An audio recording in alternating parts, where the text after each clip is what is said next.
It's not too late to get into my special program, Peace with Food Over the Holidays.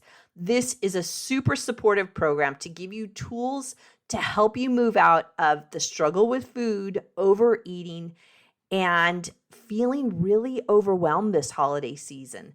It's super affordable at only $29. This program is designed to give you tools, tips, and tricks to get out of overeating and get into peace with food. Check it out in the show notes below.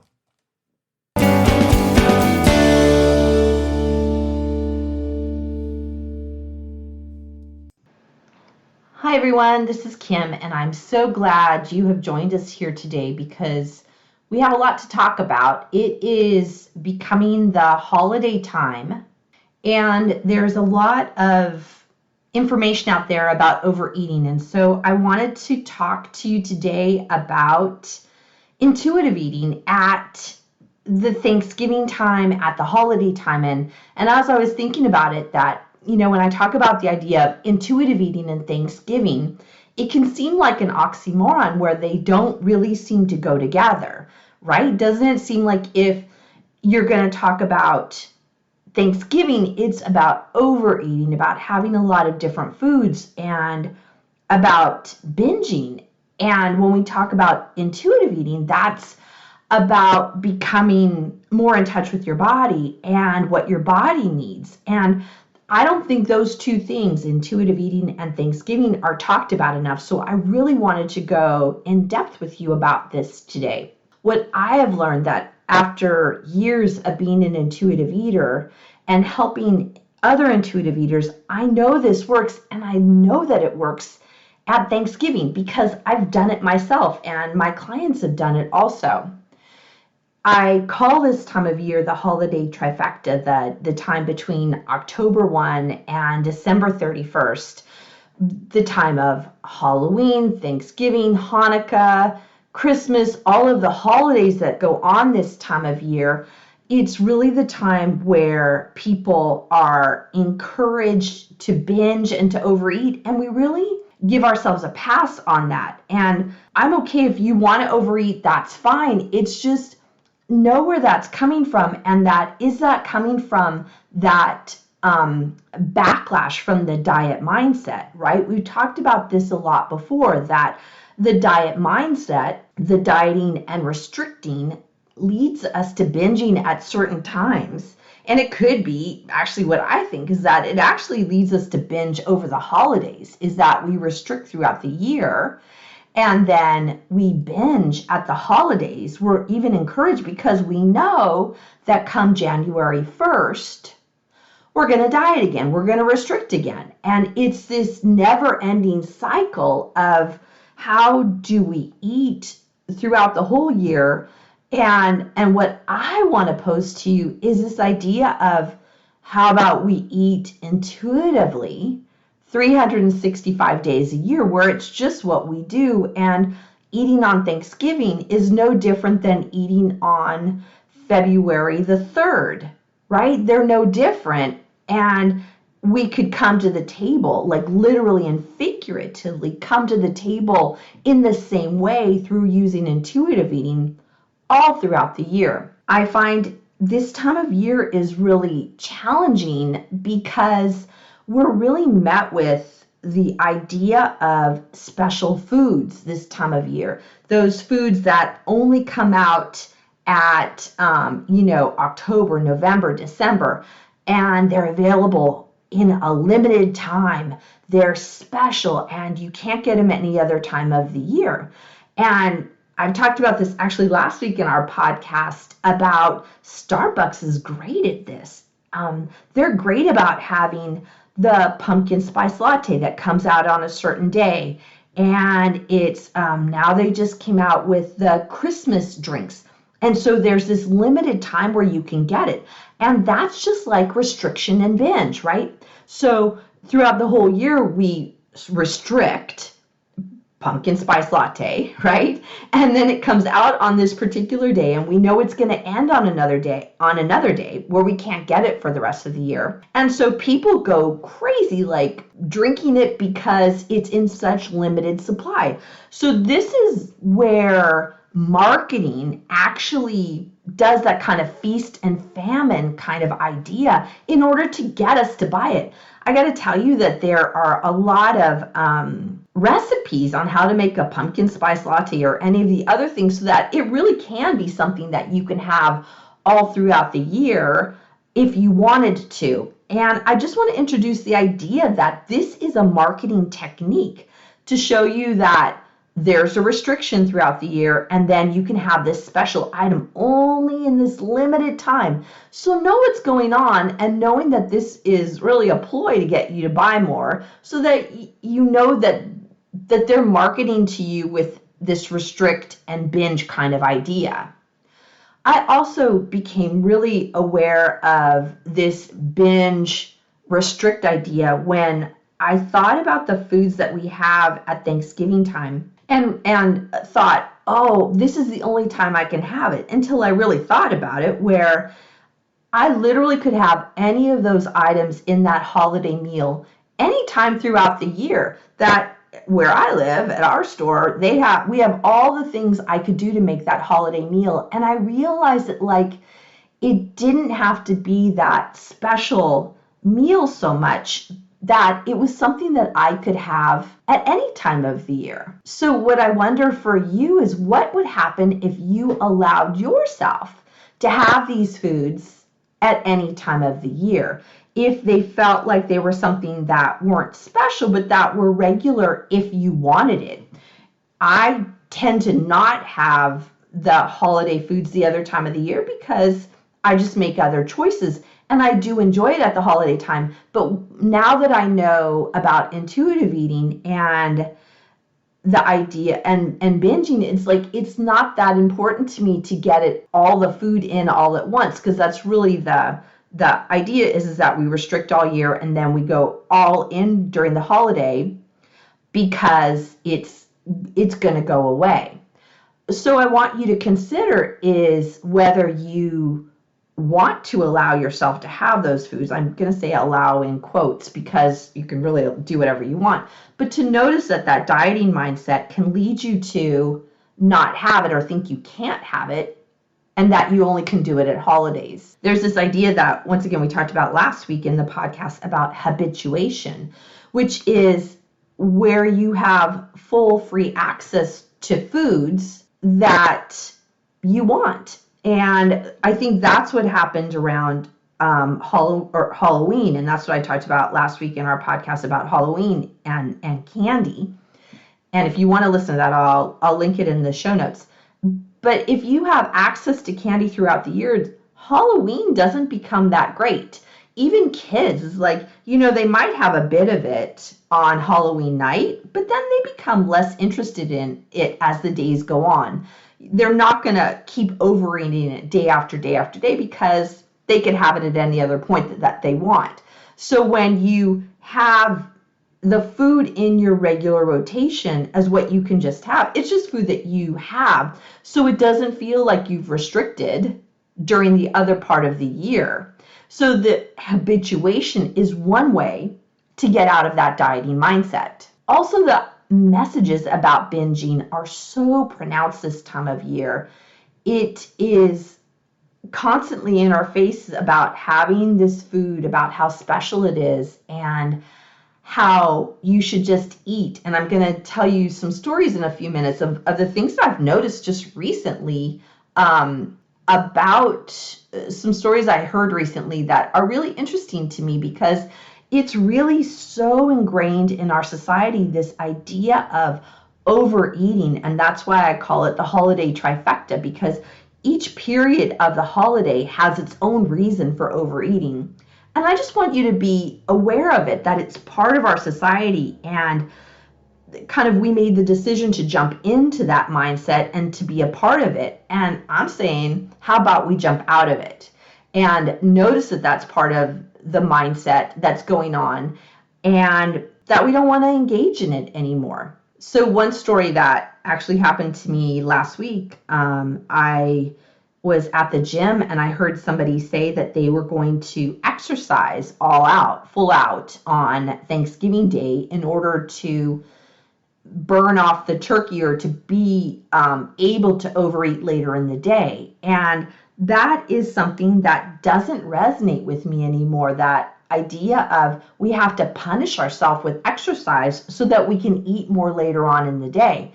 It's an idea once again of that dieting mindset where we plan to overeat, we plan to binge, and we're going to exercise it off. And I'm going to talk to you a little bit later about some ideas about how to enter into that holiday day in a different way. But just think about, are you one of the people that thinks that you need to exercise in order to burn off the calories? Another thing that happened to me a long time ago when I would go to weight loss programs, I remember going quite a few times at the Thanksgiving time, and we'd be given a paper plate, and you were and they gave you a list of the foods and the value of those foods, in their program values, number value.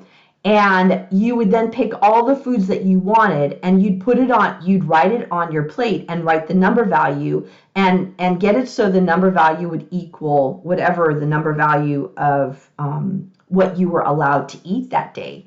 And you were supposed to write it down, and then that was what you were going to eat on your holiday meal. And granted, it was planning way in advance what I would really want, when I don't know what I really want until the day of. And the idea is that you would eat that amount that you'd written on your plate, and then you'd stop. And it was just such a strange idea that we would have this idea of what we'd want to eat well in advance, and then say you were going to just stop without any real way of making that happen or a reason why. And I always thought that was strange. And to me, it made it harder for the day because I was so invested in weighing and measuring and making sure the food number came up proper for the day. Another thing that I know people do, and I've heard people talk about it now, is not eating all day. So they save up the calories, the points, the macros in order to eat a big meal. And this is another thing I'm going to talk about in a little bit, about some ways to look at food differently on the holiday. But really look at, are you entering the day where you don't eat all day in order to have this huge meal? And really consider what you're doing and whether that's a dieting mindset for you, and does it set you up for failure. Another thing that happens over the holiday is overeating your favorite foods because it's the only day you're going to have it. And that, I think, happens a lot on Thanksgiving, where it's like, oh, I'm going to really go all in because this is the only day I'm going to have this food. Well, like I said earlier, really this food, at least in the United States, is available all the time, and you can get it in order to make it at other points, at other days of the year. So really think about, if it's this one special food and you want to have it other days of the year, have it other days of the year. That's what intuitive eating is all about. Another story I was reminded of is a nutritionist that I knew a long time ago, who told me that, she eats well, or eats in her, required way of eating, and the 364 days a year, but that one day on Thanksgiving, that what she talked about was having a tray full of different supplements that she would take throughout the day, because she knew she was going to overeat, and she knew she was going to eat foods that were going to make her sick. And she said she would take the supplements throughout the day in order to not get sick on the foods. And I just thought that was so strange for a nutritionist to tell me that. And also that somebody would go in to eat foods that made them sick and had supplements to help her not feel sick was really odd to me, because I thought, why are you eating foods that make you sick? And or maybe it's not the food. Sometimes it was the foods that made her sick, but the quantity made her sick. And this is another piece about intuitive eating, is we eat till we're satisfied. Eat till you're satisfied. And that is what our body is expecting from us. But to eat in a way that makes you feel sick, I wonder how that is for you, and that maybe you might want to try it differently. And once again, I'm going to give you some ideas later on about what you can do differently on the day of Thanksgiving in order to do it differently. So the last story that I was thinking of is I remember learning a lot about making low calorie, low fat, untasty foods, right? So you'd get the version of, this is the low calorie food, this is the low fat, this is the low fat way to make this. And it was never the tasty version of it. It was, I was writing down what I thought it was, like an approximation of the taste. It was close to the taste, but it really wasn't it. So it's like you're eating something that really isn't as satisfying as if you got the full flavor version. And this is another thing about intuitive eating is eat what you like. Eat what tastes good. You deserve to eat food that tastes good. And I just want you to consider, like, are you eating foods that aren't tasty? And maybe this is the year to eat foods that are tasty in a more intuitive way. So how do we move then into, these are all the problems that I see. And so I always like to give you ideas about what to do differently. So what are some things to do to counteract all of those real societal norms that we have, that we've all grown up with about food and Thanksgiving? And how do we enter into this more in an intuitive eater way? One of the things I do on Thanksgiving is I love to move. I love to exercise, and I just do. Our family has been doing, when we're in the city, we'll do a local turkey trot because it's fun, because a lot of people are around. They dress in fun clothing, and we love to go do that. And if we're not able to do that, we'll go take a long walk on Thanksgiving. We don't do it. I don't do it to burn calories. I do it because it feels good. And that's the only reason why I do it, is because it feels good to do that. Another thing that people will do is not eat all day. I talked about this earlier, and I eat my regular meals. I eat them at regular times, just like normal, and the Thanksgiving meal is one meal of the day. I don't come to the table starving, and I don't come with expectations of eating a whole lot or eating a whole little.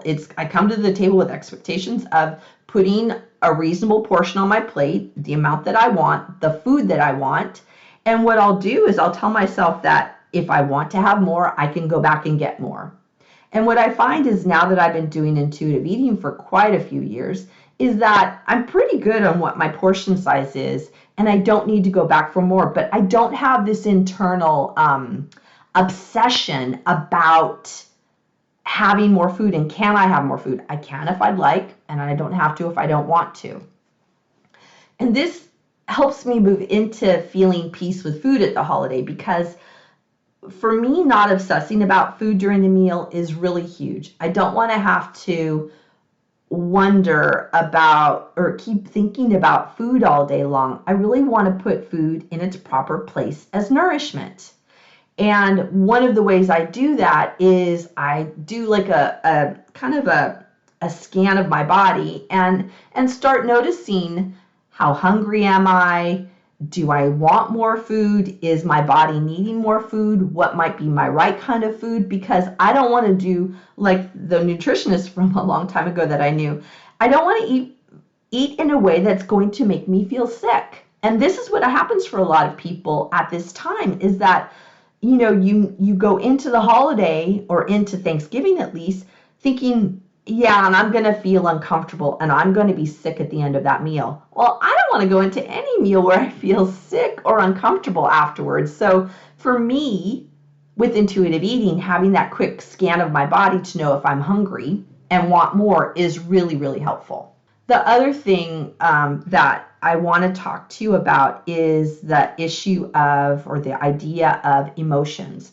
Emotions are one of the 6 components of feeding your soul. And the food is one component, or body with the food, and another component is the emotions. I always make my mental plan about how I will take care of myself emotionally throughout the day of Thanksgiving. Sometimes this year, the Thanksgiving meal is actually going to be at our house. So I will put put together my plan of what I need to do to take care of myself. And I do that when we go to other people's houses. And what I find is that at some point, I might feel overwhelmed or a little bit overloaded with people or with what's going on. And what I think is interesting is that I'm actually an extrovert. So I like being around a lot of people. I like the energy. But there's a certain point when it goes on for many hours that it gets to be too much for me. It can be too much. So I always plan in advance. What is my strategy for what I might do in whatever the situation is to take care of myself? One of the things I do is I talk to my husband in advance about what I might need if I'm overwhelmed. Often it will be, I'll tell him like, if it gets to be too much, I'm going to want to I might take a walk, and like, I'll let you know. And if you want to commit with me, that would be great. And so we'll have a little talk about that in advance. I also have ideas for myself about what I'll do is I'll go talk to different groups of people. That helps me a lot. Taking a walk, like I just said, helps me a lot. Changing the subject helps me a lot. Taking a deep breath helps me emotionally. So I have ideas of what I can do emotionally so that I just feel really calm and centered throughout the whole event. What I want you to consider is, what might you need for the holiday this year? If you were going to enter into this in more of an intuitive eating kind of way, what might you do? I just gave you a lot of ideas about what I do and what my clients do, and I encourage you to consider them and make your plan in advance for how you can be more of an intuitive eater during this time of year, during this holiday trifecta, so that you don't feel uncomfortable in a meal or uncomfortable with other people, but feel real peace around food. That is always my goal, is let's have peace around food and peace in our lives, because it just feels better that way. So I want to encourage you to try intuitive eating this year, see how that works. Shoot me an email. There's a link in our show notes. I'd love to hear how that goes, what you do and what works and what doesn't, because I'm always up for new ideas and to hear what you all think too. This is Kim McLaughlin. Thank you for joining us on this podcast. I look forward to talking to you soon. Bye. Thank you for joining us on the Feed Your Soul with Kim podcast. We come to you every Monday with fresh new ideas to help you end emotional eating and put food in its proper place as nourishment. Please be sure to subscribe to this podcast and review it and let us know what you think. Thank you for joining us.